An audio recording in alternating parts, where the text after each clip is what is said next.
사랑합니다. 오늘 소라만방병원 첫 유튜브 라이브 방송에 참여해주셔서 고맙습니다. 라이브 방송은 1시간 진행될 예정이며 저는 오늘 방송 진행을 맡게 된 김수현입니다. 미리 방송에 앞서 저희는 방역수칙을 준수하여 진행한다는 점 알려드립니다. 오늘은 소라만방병원 대표 양방원장님이신 전성화 원장님을 모시고 암에 대해 우리가 궁금했던 질문을 속 시원하게 알아보도록 하겠습니다. 시청하시다가 궁금한 점 실시간 댓글로 남겨주시면 답변을 통해 궁금증을 해결해 볼까요? 자, 그럼 오늘 저희의 궁금증을 해결해 주실 전성화 원장님을 소개하겠습니다. 원장님 안녕하세요. 네, 안녕하세요. 네, 저희 유튜브를 보고 계신 시청자분들께 한 말씀 부탁드릴게요. 네, 저는 소람한방병원에서 이제 한방병원이지만 이제 서양의학 쪽을 맡고 있는 혈액종양내과 의사 전성화입니다. 네, 원장님 반갑습니다. 아직 질문이 없긴 한데 네네네. 시청해 주시는 분들이 계시니 제가 네. 첫 질문을 하겠습니다. 네. 원장님, 네. 병원을 고를 때 네. 가장 중요한 점이 무엇이 있을까요? 네, 보통 이제 병원을 우리가 아프다고 할 때 병원을 고른다고 생각할 때 일단 첫 번째는 전문성을 고르겠죠, 그죠? 아프신 분이 이제 어디가 아프냐에 따라서 저희 같이 이제 암을 전문으로 하는 병원이면 이제 암 전문 병원들을 이제 이렇게 검색을 아마 하실 거고, 그래서 이제 전문성이 가장 일단 중요하고, 제 생각에는 이제 좀 브랜드 네임이라고 하죠. 우리가 이제 대학병원을 치자면 메이저 병원들이 있잖아요. 빅5라고 하긴 하는 그런 병원들이 있는 건데, 그런 것들이 이제 보통 전문성을 이제 브랜드도 있지만 이제 보통 환자분들이 많잖아요. 그죠? 그러니까는 환자분이 많다는 거는 그만큼 다양한 경험, 그리고 기술의 축적, 이런 것들이 있을 거니까 이제 같은 수술을 받더라도 이왕이면 또 많이 하신 분한테 받고 싶고, 이게 이제 사람의 인지상정이니까 그래서 이제 그런 걸 가지고 이제 고르는 게 가장 좋은 것 같고요. 그 다음에 이제 볼 거는 목적에 따라서 시설 같은 거 있죠. 그죠? 이왕이면 좀 더 깔끔하고 쾌적한 환경에 있게 한다든지. 그래서 이제 병원을 고를 때는 가장 중요한 거는 뭐니 해도 전문성이겠죠. 그래서 저희 이제 소라한방병원은 이제 암으로만 오직, 그죠? 이렇게 하기 때문에 이제 그런 전문성과 또 얼마나 많은 환자들을 봤나, 또 이런 기간, 오랫동안 이렇게 했으니까 많은 다양한 경험들을 가지고 있을 것이다, 이렇게 판단이 되니까 이제 그런 걸로 아마 병원을 고르시면 제일 좋지 않을까 합니다. 원장님 답변 고맙습니다. 네. 그러면 원장님, 제가 이런 이야기를 들은 적이 있어요. 네네네. 암 환자는 고기를 먹어야 한다, 고기를 먹지 말아야 한다, 이런 얘기가 있는데 어떤 게 맞는 걸까요? 어떤 게 맞냐면요. 이제 식욕업에 있는 분들은 고기를 많이 먹어야 좋겠죠. 그래서 이제 이게 고기를 먹고 안 먹고는 사실은 이제 좀 질환에 따라 좀 달라지는 것 같아요. 그러니까는 일률적으로 암 환자는 고기를 먹으면 더 안 좋겠다, 먹지 말자, 이렇게 얘기하기에는 좀 너무 과잉스러운 이야기고요. 예를 들어서 항암을 하고 있는 분이라든지 또 수술을 앞두고 있는 분들은 당연히 체력이 좋아야 되겠죠, 그죠? 보통 고기 이런 데는 이제 소고기나 오리고기 이런 거는 이제 단백질이 많이 있으니까 이제 단백질 같은 것들이 정상 세포를 더 강화시켜주고 하기 때문에 보통 이제 항암을 하시는 분들은 대학병원에서도 가리는 거 없이 마음껏 드시라 그래요. 그래서 그거는 항암이 그만큼 힘들잖아요, 그죠? 정상 세포도 손상되니까. 그럴 경우에는 풀만 먹어서는 유지가 안 되니까 그런 경우에는 저도 다양하게 잘 먹으라고 이렇게 말씀을 드리고요. 이제 수술도 끝나고 항암도 이제 다 끝난 상태에서 재발을 방지하는 분들 같은 경우에는 당연히 식단 관리가 필요하겠죠. 그런 경우에는 이제 너무 많은 이제 고기 같은 거, 특히 지방이 많다든지 이런 건 유방암에 좋지 않고, 또 붉은 고기는 이제 대장암에 좋지 않다는 건 이미 알려져 있기 때문에 자기 암이나 이런 특성을 좀 맞춰야 되고, 그 다음에 아무래도 이제 재발을 방지할 경우에는 너무 육식이나 이런 것들이 좋지는 않으니까 조금 이제 적절하게 이제 식단 관리를 해서 이제 비타민 C, 굉장히 우리 항산화 성분이 많은 것들을 같이 드시면은 크게 문제는 없을 것 같습니다. 그래서 딱 정답이 있는 건 아니고 항암이나 힘든 회복하는 과정 중에는 꼭 필요한 영양소이고, 그렇지 않고 이제 재발 방지를 할 때에는 좀 너무 과잉 섭취하지 마시고 좀 적절하게 이제 비타민 C들을 섭취하면서 같이 드시면 무방할 것 같습니다. 네, 원장님이 네. 방금 체력 말씀해 주셨는데 네네네. 저희 병원은 운동 네. 프로그램이 있잖아요. 네네네. 뭐 운동이 그만큼 중요하다는 건데 그쵸. 혹시 암 환자분들이 해야 하는 꼭 필수적인 네. 운동이 있을까요? 이게 운동이 아주 사실은 연구도 많이 돼 있어요. 네, 그래서 뭐 유방암이나 대장암 이런 데서는 이제 운동을 뭐 몇 시간 이제 하루에 뭐 30분 이상씩 일주일에 3번 이상 이렇게 한 그룹과 하지 않은 그룹을 비교했을 때 그렇게 한 그룹이 훨씬 더 오래 건강하게 사는 이런 연구들이 있습니다. 그래서 운동이야말로 정말 돈 들이지 않고 할 수 있는 굉장히 좋은 적인데요.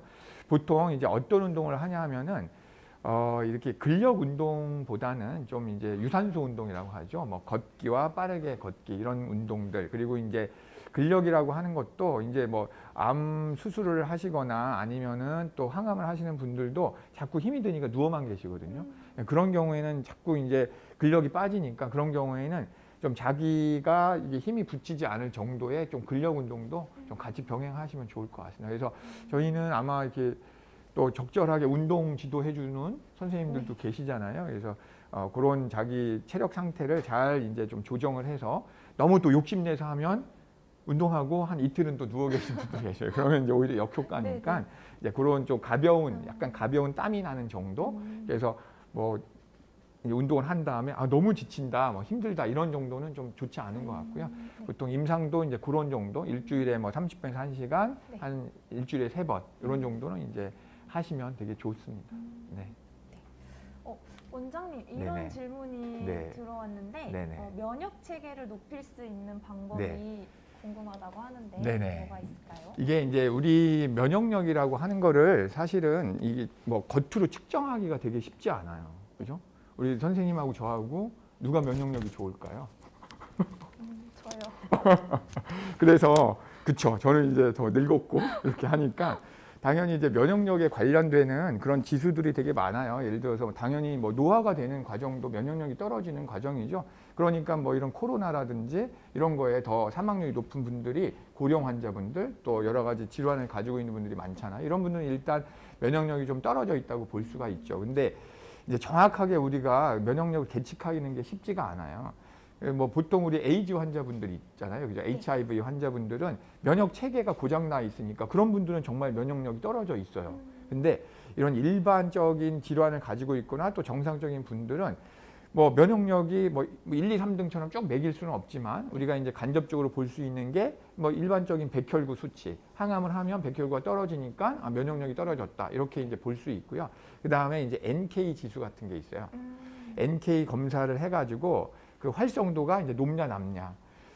보통 보면은 암하고의 직접적인 상관성이 꼭 있는 건 아니지만 정말로 좀 암 상태가 안 좋은 분들은 NK 세포 지수가 정말 낮은 거를 알 수 있어요. 그래서 그런 분들은 더 면밀해서 보기 때문에 이제 그런 걸로 이제 면역력 측정하고 보통 이제 증상적으로는 뭐 피로도를 뭐 많이 느끼느냐 뭐 이런 뭐 아주 뭐 계단을 막 올라가도 하나도 안 지치고 저는 맨날 숨이 헐떡거리는데 이러면 좀 면역력이 떨어졌다 볼 수 있고요. 그래서 면역력을 올리는 방법들은 보통 우리 뭐 직장 다니는 분들이나 다 피곤하잖아요. 그죠? 그런 것들도 이제 면역력이 좀 떨어졌다는 거.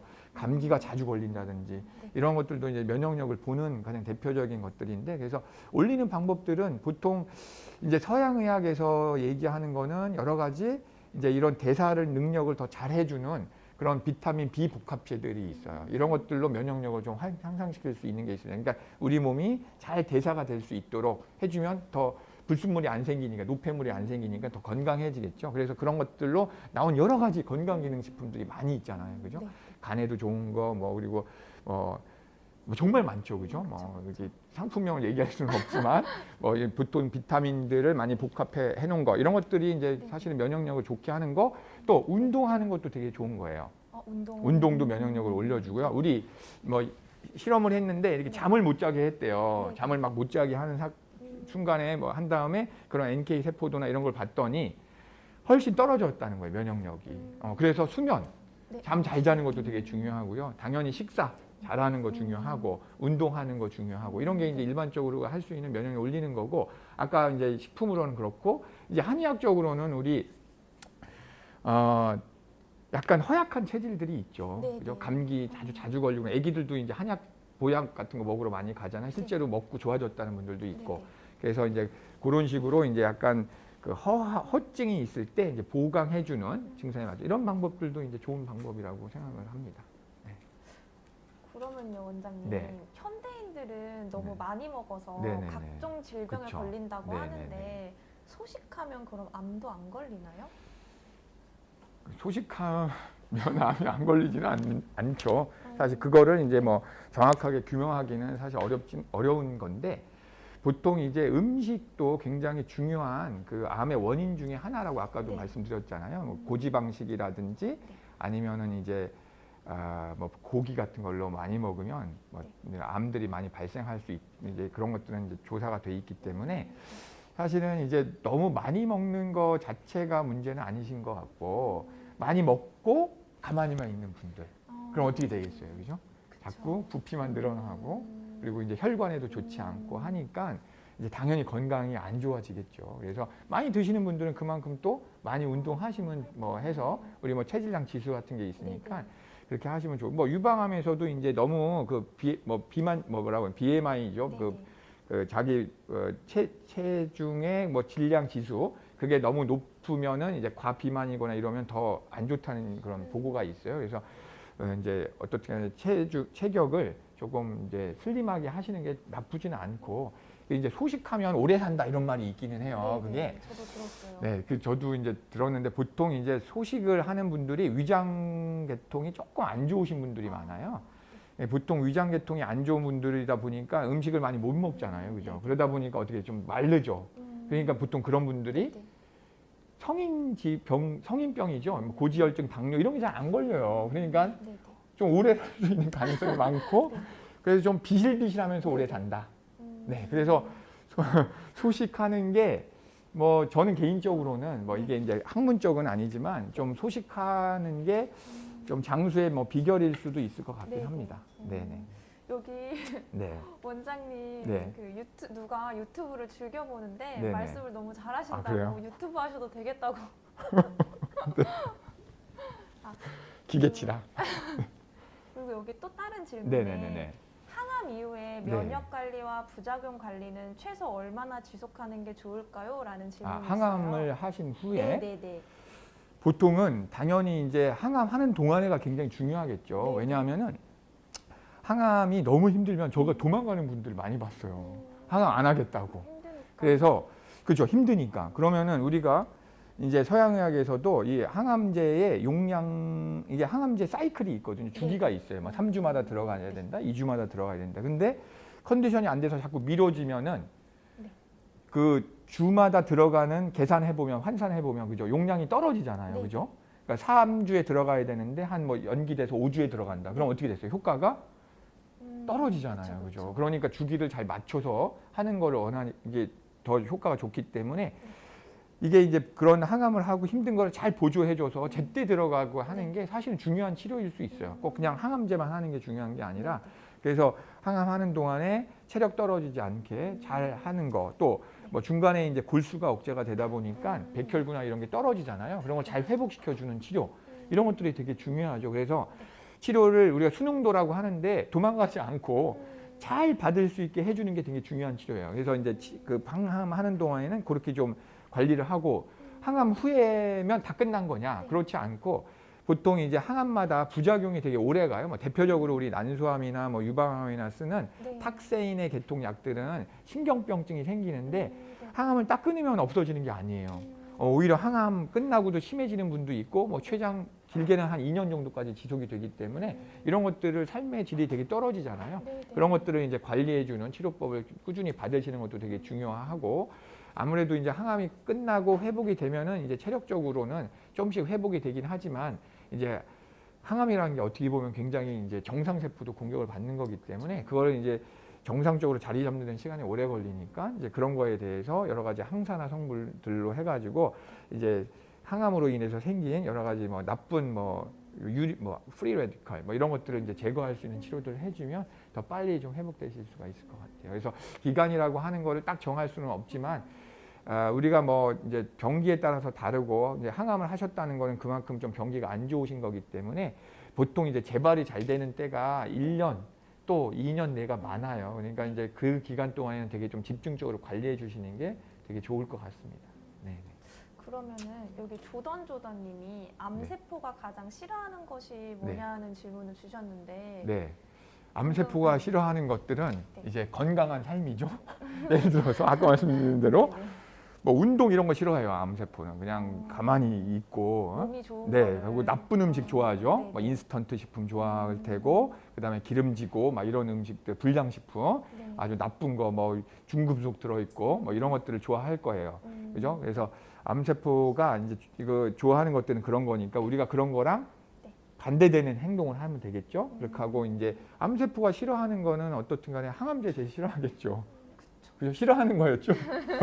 질문이. 네. 그래서 이제 자기를 죽일 수 있는 거. 근데 이제 암이란 게 암세포가 정말 영악해가지고 항암제를 하면은 어느 정도 이제 죽어요. 근데 이 씨앗들이 좀 남아 있어. 어떻게든. 그 우리 뭐죠 그거 바퀴벌레 죽으면은 이 그쵸 살아있잖아요. 막 자기 죽으면서 알을 낳는다고 하더라고요. 그래서 이게 이제 딱 항암만으로 해결될 수는 없고, 근데 이제 결국은 자기 면역 체계를 계속 꾸준하게 이제 올릴 수 있는 거. 그런 게 아까 말씀드린 대로 잘 수면하고 또 스트레스, 그죠? 우리가 스트레스를 뭐 저도 받긴 하지만 가급적이면 좀 풀 수 있는 방법들. 그러니까 스트레스 푸는 거 뭐 있으시잖아요. 뭐 술을 먹는다든지 아니면 뭐 운동을 한다든지. 저도 뭐 이제 뭐 야구 같은 걸 하고 있는데 그러면 이제 스트레스가 막 풀려요. 그래서 자기가 이제 스트레스를 좀 관리할 수 있는 방법 이런 것도 좀 생각해 보실 수 있고 아까 얘기한 식단, 그죠? 식단 바꾸기가 되게 어려운데 사실은 이제 우리가 눈을 조금 감고 한번 건강을 좀 생각해 보면 아 내가 이렇게 먹어서는 안 되겠다. 그래서 좀 이제 뭐 저도 사실은 뭐 탄산음료 같은 거 되게 좋아해요.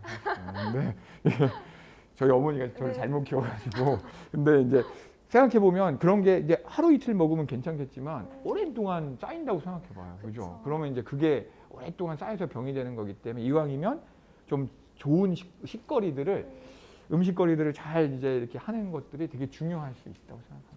안규섭님이 네네네. 이런 질문을 해주셨어요. 네. 같은 암종인데 네네. 항암제가 다른 이유가 뭘까요? 또 같은 암종, 같은 기수인데 어떤 환자분은 한 개의 항암제로만 하고 네네. 어떤 환자분은 두 개의 항암조합으로 네네네. 하고 네. 그 이유가 궁금하다고 아, 이건 하시네요. 진짜 좀 대답하기가 되게 의학적인 어떻게 보면 이제 그런 건데 일단은 같은 암인데 항암이 다르다. 자 그러면은 우리가 이제 예를 들어보면요, 이제 가장 항암제 종류가 좀 많은 것 중에 암이 이제 폐암이에요. 폐암 중에 이제 비소세포암이 있습니다. 그리고 소세포 폐암이 있는데 이제 비소라는 거는 작지 않다 그 뜻이에요. 소세포라는 거는 작을 소자를 쓰거든요. 그러니까 작지 않은 거가 다 비소에 해당이 되고 비소세포암에는 또 종류가 많아요. 그러니까 선암이 있고 뭐 편평상폐암이 있고 뭐 라지셀, 그러니까 큰 세포암이 뭐 이렇게 있거든요. 그러니까 같은 폐암이라도 약이 좀 다를 수 있죠. 그죠? 그러니까 이제 그 병리 조직 결과에 따라서 다를 수 있고요. 그 다음에 또 우리가 요즘에는 이제 유전자 검사를 많이 합니다. 표적 치료제. 그러니까는 어떤 분은 표적이 나왔어요. 그러면은 표적 치료제를 씁니다. 뭐 가장 대표적인 약들이 뭐 폐암에서는 뭐 우리 제피티닙이라는 약이나 뭐 또 아파티닙이라는 뭐 이런 거 EGFR이 있으면 쓰실 수 있고 뭐 되게 많아요. 로스원, 뭐 알크 뭐 이런 거에 따라서 약들이 되게 많아요. 그러니까 그런 게 있는 분들은 그 약을 씁니다. 왜냐하면 반응률이 되게 좋아요. 옛날 기존의 세포 독성 약보다는. 그래서 당연히 약이 그런 분들은 쓰고 또 그런 표지자가 없는 분들은 어떻게 해야 되겠어요? 조금 슬프지만 기존에 좀 약간 오래된 약들, 이제 세포 독성 약들을 이제 사용하니까 같은 폐암이라도 누구는 먹는 약을 먹고 나는 주사를 맞네? 이게 다를 수 있죠, 그죠? 그래서 같은 암이라도 요즘에는 그러니까 암이 중요한 게 아니라 요즘에는 자꾸 이제 표적 유전자 쪽으로 가거든요. 옛날에 흑색종에 쓰던 흑색종 피부에 나는 이런 암들에 쓰던 약들이 이제는 폐암에도 보험이 되고 그래요. 유전자에 따라서. 그러니까 이제 그런 유전자 분석들에 따라서 약이 당연히 다를 수 있고요. 그 다음에 누구는 하나 쓰는데 누구는 두 개 쓰는 거. 이거는 보통 이제 우리가 항암을 하기 위해서는 조건이 있어요. 아무나 못해요. 그냥 정말로 너무 힘이 드셔 병이 많이 진행이 돼서 누워만 있다든지 이런 분들은 항암하기가 어렵습니다.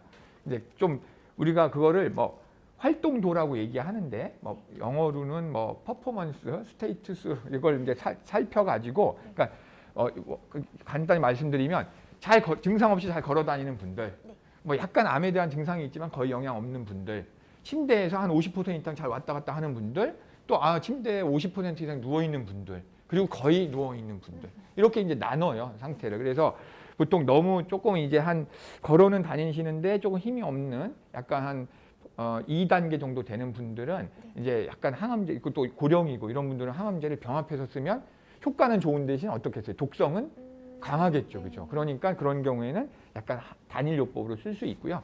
뭐 유방암 같은 경우에는 이게 사실 유방암이 이제 만성병이 돼가지고요. 한 번에 약을 다 써보기보다는 하나씩 이렇게 좀 오랫동안 유지될 수 있기 때문에 좀 원칙이 아주 병이 빨리 진행하지 않는다면 하나의 치료를 하고 그 다음에 진행되면 다음 치료를 하고 뭐 이런 원칙들이 있습니다. 그래서 이제 딱 획일적으로 얘기할 수는 없지만 보통 이제 하나 쓰고 2개 쓰고는 환자분의 상태나 또 병이 빠른 정도 이런 걸 가지고 이제 좀 의사 선생님이 판단한다고 생각하시면 좀 이해가 되실까요? 네. 답변 고맙습니다. 네네네. 그리고 채채파파님이 항암과 면역 치료를 병행하면 네네. 좋은 이유를 말해주세요. 네네네. 대학병원에서 면역 치료를 못하게 하죠. 반대하는 네네. 의사들이 많은데 네네네. 면역 치료가 부작용도 완화시켜주고 네네. 삶의 질을 높여준다고 알고 있는데 네네. 왜 반대할까요? 왜 반대하냐? 자, 일단은 우리가 간단하게 뭐 한마디로 말씀드리면 이제 우리가 대학병원에서 하는 그 치료들은 그러니까 뭐라고 해야 되나? 증거 능력. 그러니까는 근거죠. 근거가 많은 거. 그러니까 내가 어디 풀뿌리를 하나 먹었더니 나는 다 낫어. 라고 하는 거를 우리가 일반화하기는 좀 어렵죠. 그죠? 그러다 우리가 가장 이제 보편성을 가지려면 어떻게 해야 되냐면은 임상시험을 하잖아요. 그죠? 그러니까 임상시험이라는 것도 잘못 알고 계신 분들은 내가 뭐죠 그거? 동물? 그 임상시험 주냐? 네. 뭐 이렇게 이제 생각하시는데 그게 아니고 이제 보통은 안전성을 보는 임상시험 아주 기본 단계부터 그 다음에 이제 효과가 조금 있는지 보는 이상 단계, 그 다음에 이게 진짜 무작위로 했을 때 이제 예를 들어서 이런 거죠. 내가 인삼을 먹으면 기분이 좋아질 것 같잖아요. 힘이 날 것 같잖아요. 미리 알고 드시면 안 되고 가리는 거예요. 뭐 내가 인삼을 먹는지 모르는지 이렇게 한 다음에 했더니 진짜 인삼을 주는 쪽에서 훨씬 피로도가 풀렸어. 이러면 그게 효과를 이제 확실하게 입증을 하는 거거든요. 그래서 그런 단계에 이제 사실 이제 서양의학이라고 하는 건 정말 막대한 자본이 들어가잖아요, 그죠? 뭐 그냥 이 임상시험 하는데도 이제 사실 수천억, 수조가 들어갑니다.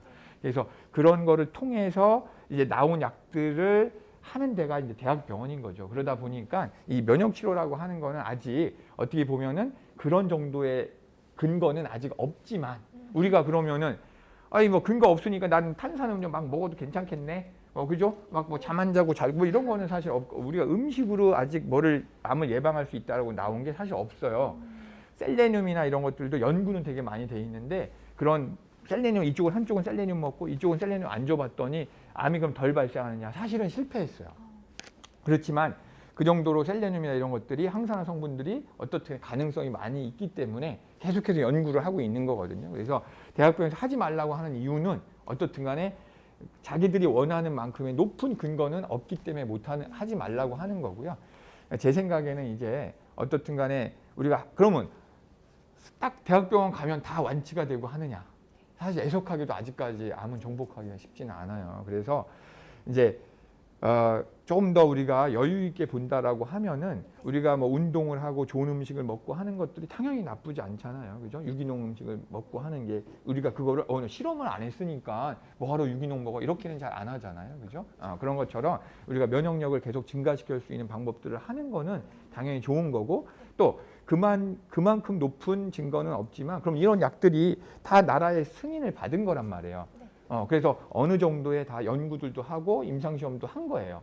뭐 그런 미슬토라든지 뭐 이런 약들은 다 큰 병원들에서 사실 했습니다. 뭐 이뮨셀도 마찬가지고. 그래서 약간은 이제 좀 대학 교수님들이 생각하는 그런 조금 아주 엄격한 스트릭트한 그런 이제 생각에서 좀 얘기를 하시는 것 같고요.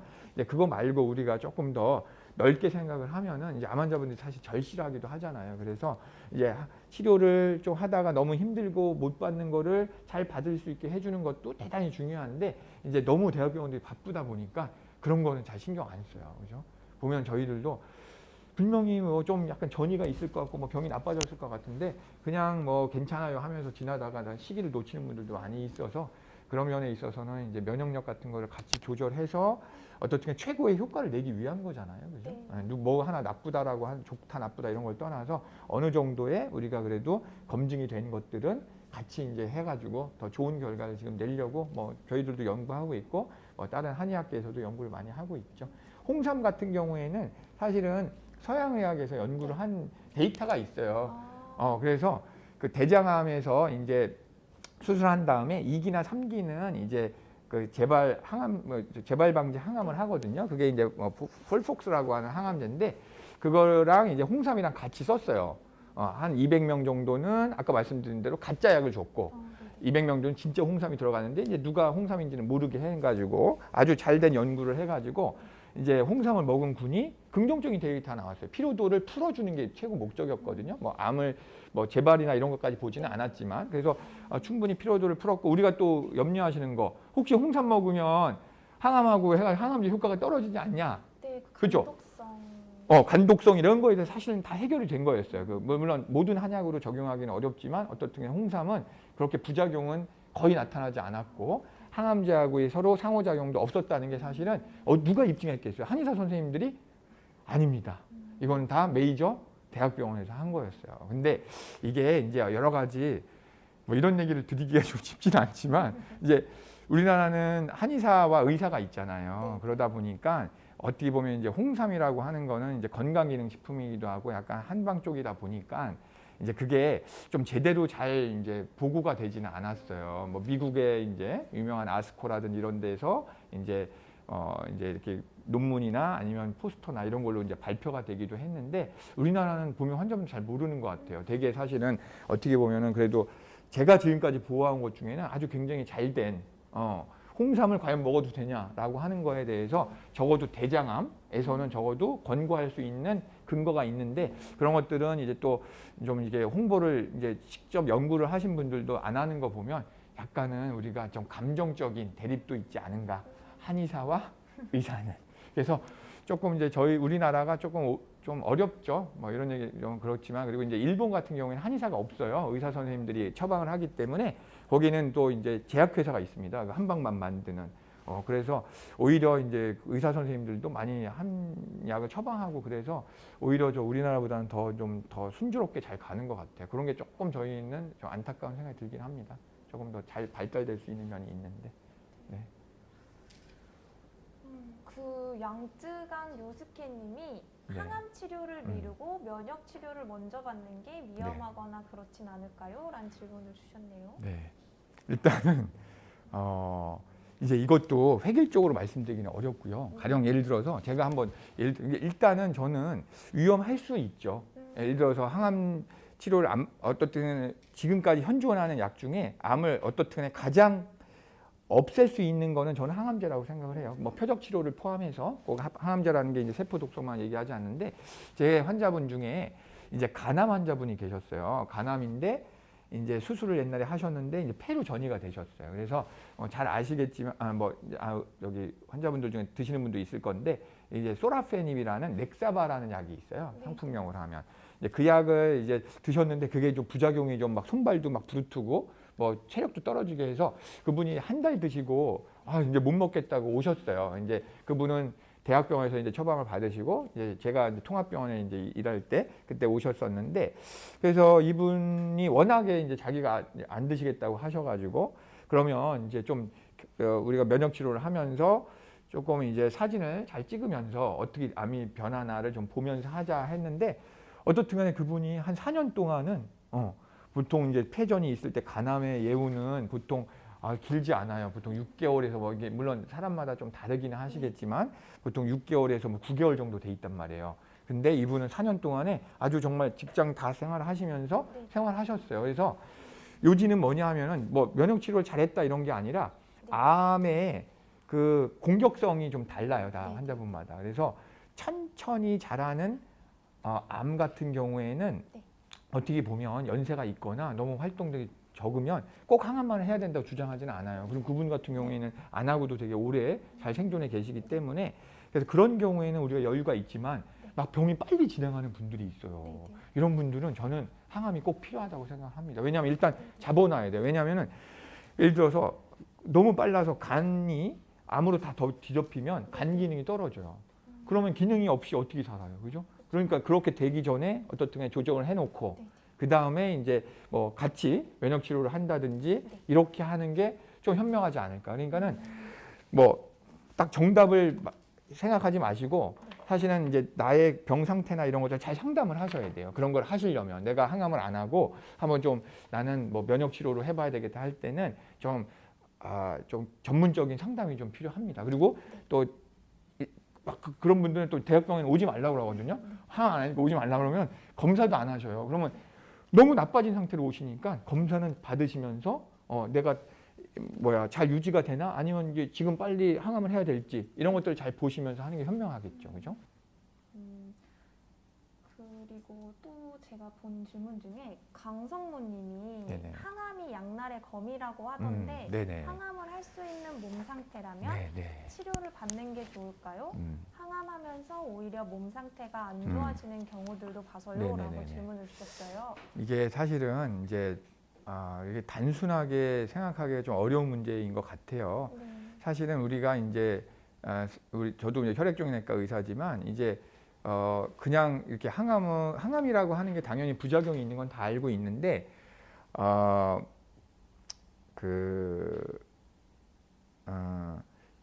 검증이 된 거죠. 쉽게 얘기해서 내가 항암을 했을 때 안 했을 때 해봤더니 네. 항암을 안 했을 때가 좀 더 재발률이나 이런 것도 낮추고 더 오래 살게 했다라고 하는 근거가 있어요. 근데 네. 그게 잘 생각해 보면 모든 사람에게 해당되지는 않아요, 사실은. 그냥 예를 들어서 우리가 100명의 뭐 대장암 환자가 있었는데 이제 항암을 해야 되는 시기여서 항암을 했는데 한쪽은 한 20명 정도가 재발했고 안 한 쪽은 40명이 재발했기 때문에 우리가 하는 네. 거거든요. 그러니까 뭐 내가 항암을 안 한다고 해서 그럼 다 재발하느냐? 또 항암을 안 한다고 해서 뭐 다 재발하느냐? 이게 아니란 말이에요. 그래서 그렇지만 우리가 통계를 따라갈 수밖에 없죠, 그죠? 그러다 보니까 이제 통계학적인 그런 근거가 있기 때문에 권고를 드리는 거고요. 이게 그러니까 자기의 철학도 좀 필요하긴 합니다. 왜냐하면은 우리가 교과서에 분명히 돼 있어요. 전이가 있는 사기암은 완치시킬 수 없다고 돼 있어요. 물론 뭐 이제 그 생식암이라든지 뭐 몇 가지 이제 혈액암이나 이런 것들은 완치가 되긴 하는데 네. 대부분의 이제 고용암 사기는 이제 완치가 잘 안 되기 때문에 그럼 목적이 뭐냐? 생명 연장이란 말이에요. 그거를 들으면 환자분들이 내가 생명을 연장하기 위해서 이렇게 힘든 항암을 해야 되냐라고 많은 이제 고민에 빠지세요. 사실 그게 진짜 맞는 말이기도 한데, 근데 이제 항암을 하시는 분들 중에 그래도 장기 생존하시는 분들이 있고, 그리고 예를 들어서 뭐 뼈가 너무 아파요. 근데 항암을 하면 안 아파질 수도 있어요. 그래서 증상 개선의 목적도 있습니다. 그래서 너무 일찌감치 포기하지 마시고 요새는 정말 표적 치료 같은 것도 많기 때문에 이제 그런 것들을 잘 이용하면 또 아주 장기 생존하실 수 있고, 또 저희 이제 여러 가지 면역 치료라든지 또 한방 치료 같은 것들이 항암의 또 부작용도 좀 줄여줄 수 있고 또 잘 받을 수 있게 하고 상승작용도 있고, 또 나는 너무너무 항암이 싫어 이런 분들은 오시면 저희가 또 다른 방법으로 잘 유지할 수 있게 해주는 방법을 하고, 또 중간중간 체크를 하면서 만약에 이거는 정말로 항암이 필요하다라고 할 때는 또 같이 권고해 드릴 수도 있고. 알겠습니다.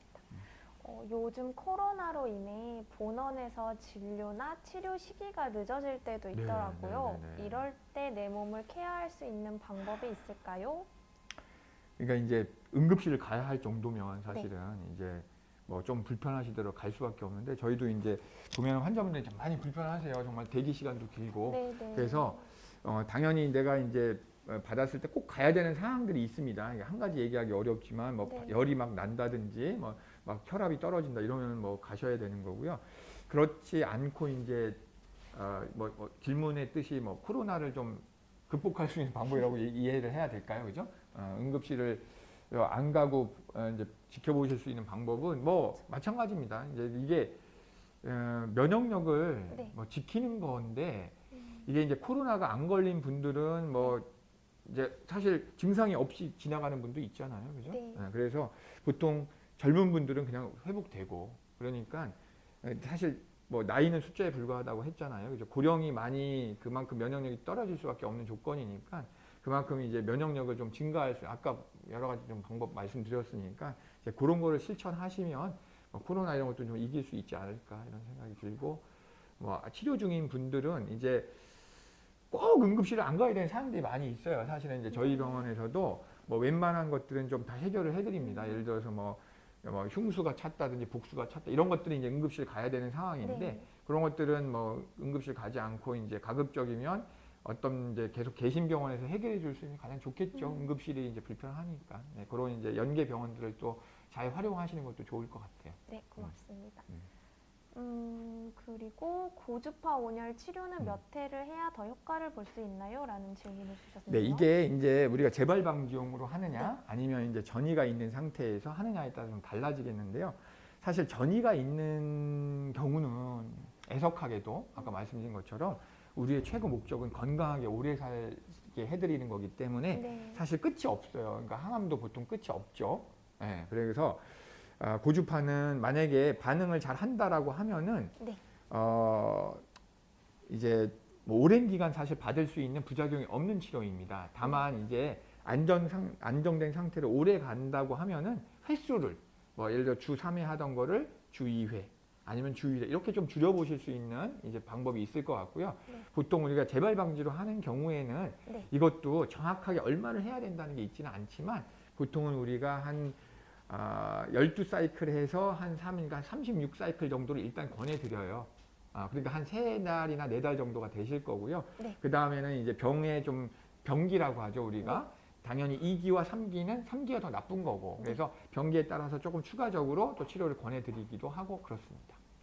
이런 질문이 네네네. 있는데 네네. 양방과 한방을 같이 하게 되면 네네. 제일 좋은 이유가 어떤 게 있을까요? 라는 질문을 주셨어요. 가장 좋은 이유라면 이제 양방은 어떻든 간에 근거가 굉장히 많이 있어요. 그러니까는 확률이 높은 거죠. 그죠? 대부분의 이제 대학병원에서 하는 치료들이 굉장한 이제 많이 돈을 들여서 안전성을 확보한 그런 치료들이기 때문에 어떻든 간에 이제 그런 장점이 있을 거고요.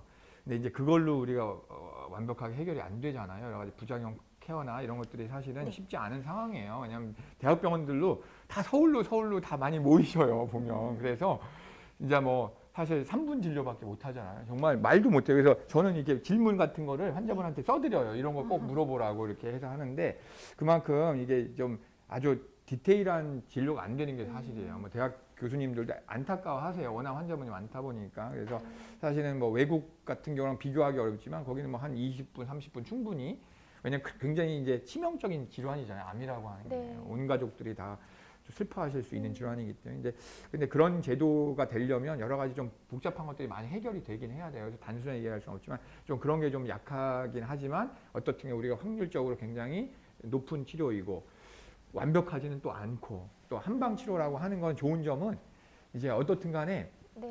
보통 자연에서 나온 것들이잖아요. 네, 네. 그렇게 하다 보니까 이제 부작용이 적죠. 일단 한방의 좋은 점은 그러니까 비침습적이죠. 우리가 침을 맞아도 뭐 우리 주사를 맞듯이 그런 건 아니니까. 네. 그래서 그런 이제 좋은 점들, 뭐 뜸에 또 좋은 점들 이런 것들이 많이 있어요. 되게 안전하다라고 하는 것들이 있고요. 네. 이제 혹간 뭐 이제 한약을 먹으면 뭐 간이 수치가 올라간다라고 하는데 네, 네. 이제 제가 옛날에 이제 한 25년 전, 뭐 30년 전이라고 해야 되겠네요. 그때 네. 이제 뭐 경희의료원에서 이제 한방 그 레지던트를 할 때 보면 이제 그때 중풍 환자분들이 굉장히 많으셨어요. 그래서 네.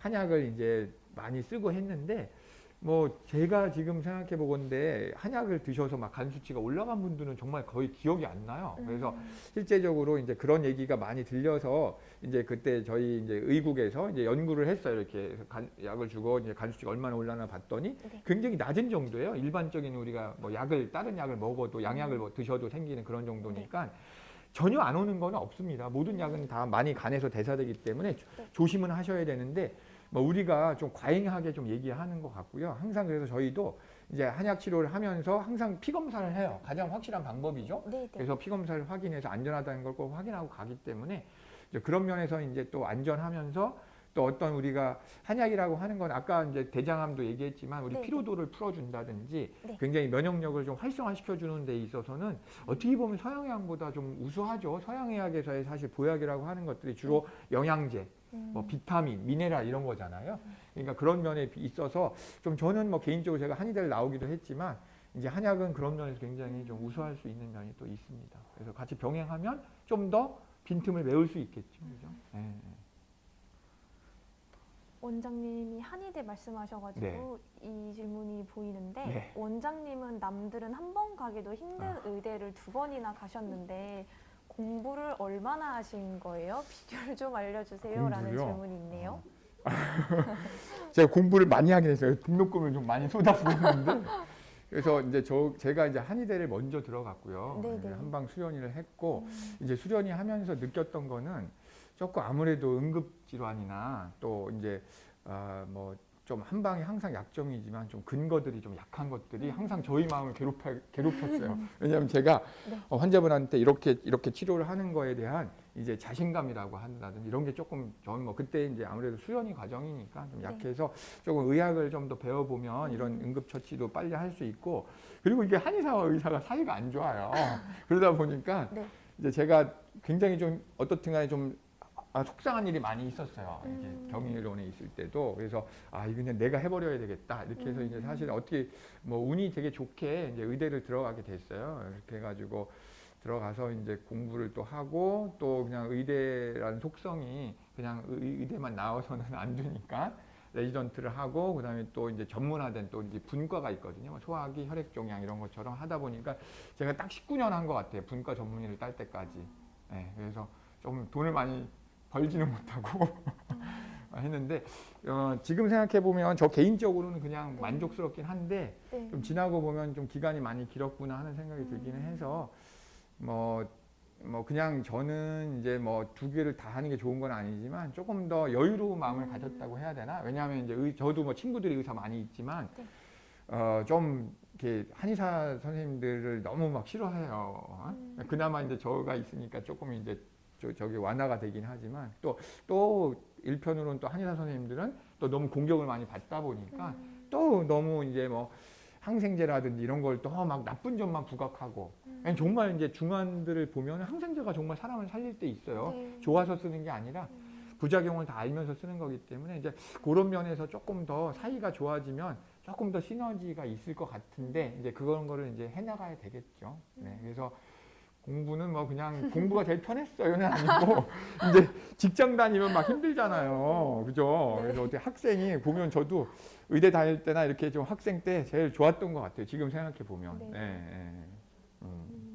네. 항암 부작용으로 말초신경증이 생겼는데 네, 이런 네. 부작용은 완치될 수 있을까요? 라는 질문이 그렇죠. 들어왔어요. 이게 사실은 네. 어려워요. 왜냐하면은 서양의학에서도 네. 이제 연구를 많이 했는데 아까 얘기한 뭐를 주면 더 좋다라고 하는 약이 별로 없어요. 그래서 이 부분에 대해서 이제 우리 의사들도 뭐 이것저것 해보기는 해요. 예를 들어서 너무 심하다고 하면 진통제 기본적으로 그리고 그다음에 이제 이런 항경련제가 있습니다. 가바펜틴이나 뭐 치옥제 엑시드 이런 것들을 이제 쓰고요. 그 다음에 또 안 되면은 항우울제. 이게 우울해서 쓰는 건 아니고 그런 것들이 이제 통증을 좀 감소시켜 주거든요. 이런 게 이제 서양의학적인 방법이에요. 그러니까는 이제 그런 것들을 시도해 보면 그래도 효과가 있는 분들이 있어요. 근데 그게 이제 엄밀히 얘기하면 이렇게 비교를 했을 때 이게 더 아까 얘기한 대로 제가 뭐를 주고 이쪽을 안 주고 했을 때 더 좋게 안 나왔어요. 근데 이제 그나마 가장 그 근거가 많은 게 이제 항우울제가 그래도 좀 제일 가능성이 많았고요. 그러니까 서양의학에서도 여러 가지 약이 있습니다. 그리고 이제 글루타치온이라는 약이 있는데 이거는 약간 이제 대체의학이기도 하고 서양의학이기도 한 약인데 이게 이제 항산화 효과가 있기 때문에 그 저림증에 많이 쓸 수 있어요. 그래서 이게 이제 우리 대장암이나 뭐 또 무슨 암일까요? 뭐 췌장암이라 쓰는 옥살리플라틴이라는 그 저림증을 많이 생기는 약인데 그거를 좀 줄여주는 데는 성공했어요. 어느 정도 데이터가 좀 있습니다. 근데 이제 우리 난소암이나 유방암에서 탁세인 계통은 사실 임상시험 한 게 있어요. 이게 한 200명 정도 외국에서 한 게 있는데 그거는 딱히 확 성공을 못 해주기는 했어요. 그렇지만 이제 우리 뭐 또 한 가지 말씀드리면 항산화를 그럼 항암 때 해도 되냐 할 때 그거는 그냥 항암하는 날 같이 한 약이었어요. 그래서 저는 그래도 이게 항산화가 항암하고 했을 때 안전한 걸 보여준 임상 시험이에요. 물론 절인 거를 이제 하지는 못해요. 그래서 절인 거는 또 한방 쪽에서는 네. 침이 있죠, 그죠? 이거는 교과서에도 있어요. 서양 교과서에도 아큐펑처라고 해가지고 침 치료도 하나의 신경병 중에 옵션이 됩니다. 그래서 그런 방법이라든지 그리고 요즘에는 약침이라고 그래서 또 뭐 약 같은 거를 같이 병합시킨 거라든지 아니면 뭐 도수 치료 같은 거 이런 것들이 완화시켜 줄 수 있는 뭐 여러 가지 방법들이 있으니까 좀 너무 심하실 때는 오셔서 또 한번 치료를 해보시면 좀 완화시킬 수 있게 걷지도 못하시는 분도 있어요. 너무 심하시면. 네. 잠도 잘 못 주무시고. 네. 그런 방법들이 있습니다. 폴리코사노리 콜레스테롤이 높으신 분한테 실제로 콜레스테롤. 네. 네네. 효과가 이제 있나요? 건강 기능 식품들이 많이 있죠. 우리 뭐 오메가 3라든지 폴리코사놀. 네. 폴리코사노리. 네네. 그런 약들이 이제 약이 아니죠. 건강 기능 식품이라 이제 그런 것들이 뭐 일정 효과가 있을 수 있는데 이제 아셔야 할 거는 건강 기능 식품이라고 하는 거는 대단히 이제 간략한 방법으로 안전성을 획득해서 이제 받는 거라서 사실 거기도 항상 보면 뭐 약이 아닙니다 이렇게 써 있잖아요. 그래서 그거는 이제 우리가 너무 약의 효과를 기대하기는 좀 그렇고 나의 몸을 좀 활성화시키고 건강하게 하는 하나의 방법일 수는 있습니다. 근데 이제 그렇게 콜레스테롤이 너무 이제 고지혈증이 있고 이런 분들은 사실 약으로 하면 금방 좋아져요.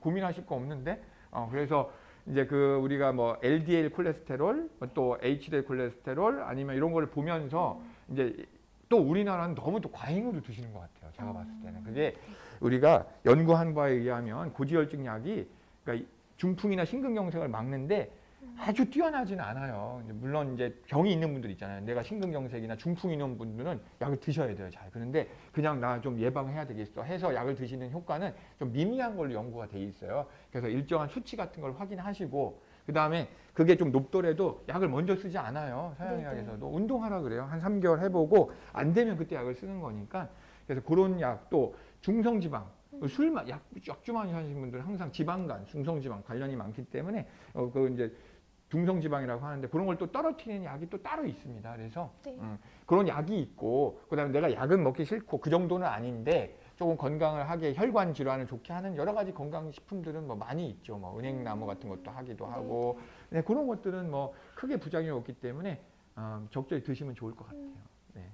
진통제를 과다 투여하게 되면 네. 선망 증상이 올 수 있는 걸로 알고 네네, 있는데 있어요. 네. 그렇다고 진통제를 줄이면 통증이 네네. 너무 심하고 이럴 땐 어떻게 대체해야 하나요? 자 이게 또 질문이 네. 더 있어요. 네. 진통제를 대체할 만한 통증약이 뭐가 있을까요? 네네. 선망 증상이 굉장히 무섭다고 댓글을 네네. 남겨주셨네요. 그러니까 이제 선망이라고 하는 거는 이제 컨디션이 떨어지면 충분히 나타날 수 있는 상황이에요. 그래서 수술하신 분들도 뭐 중환자실 같은 데서 선망이 막 나타나요. 뭐 헛것이 보인다든지 뭐 엉뚱한 소리 한다든지 또 컨디션이 떨어지신 분들도 나타날 수 있습니다. 항암을 하고도. 그다음에 이제 진통제가 이제 보통 우리 암 환자분들은 통증이 정말 심하기 때문에 일반 뭐 우리 아세타미노펜 뭐 일반적인 뭐 펜자 개보린 뭐 이런 뭐 타이레놀 이런 걸로는 잘 안 드세요. 그러다 보니까 마약성 진통제를 씁니다.